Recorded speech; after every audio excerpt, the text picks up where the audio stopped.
Sementara itu, Ketua Bidang Pembelaan Profesi Advokat Antoni Silo menjelaskan perihal kasus yang menimpa salah satu anggota DPN Pradi DDW. Antoni menjelaskan bahwa memang telah terjadi penangkapan terhadap DDW dengan tudingan bahwa menghalangi saksi untuk memberikan kesaksian dan dituduh melakukan penghalangan penyidikan. Namun sampai saat ini belum diketahui secara pasti terkait hal tersebut lantaran belum ada penjelasan dari penyidik Kejagung maupun DDW sendiri. Rencananya DPN Pradi akan mengunjungi DDW Senin mendatang untuk mengetahui perihal kasus ini. Dan berikut keterangan dari Antoni Silo selaku Ketua Bidang Pembelaan Profesi Advokat.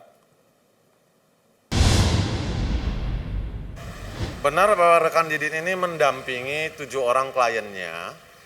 7 orang kliennya dalam rangka, sebagai saksi ya, dalam rangka penyelidikan dan penyidikan tindak pidana korupsi dugaan yang terjadi di lembaga pembiayaan ekspor.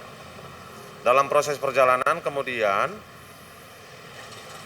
penyidik menemukan ada anasir, ada unsur peristiwa yang dituduh advokat ini merintangi, menghalangi penyidikan, gitu kira-kira ya. Sebenarnya Senin tanggal 29, rekan Didit ini bertemu kami untuk minta perlindungan karena beliau sudah dipanggil sebagai saksi. Desember ya? Baik.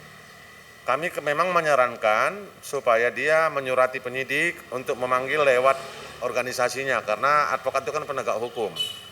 Sepanjang keterangan yang diberi rekan Didit ke kami, dia menjalankan kuasa dengan itikat baik, kan itu koridornya ya.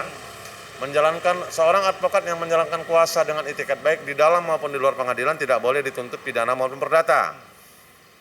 Sebagai organisasi kami harus membela anggota kami, tetapi kami juga harus proporsional bertindak. Kedatangan kami hari ini adalah untuk mencari penyeimbangan berita, karena tiba-tiba kan terjadi penangkapan hari Rabu.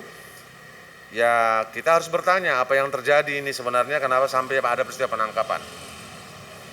Kami sudah ditunjuk oleh Prof. Otto sebagaimana diterangkan Waketum sebagai tim penasihat hukum. Tugas kami pertama tadi adalah melakukan koordinasi dan komunikasi. Kami paham betul penyidik tentu tidak akan memberitahu apa alasan-alasan dia melakukan penangkapan. Tetapi dia meyakinkan kita pasti ada.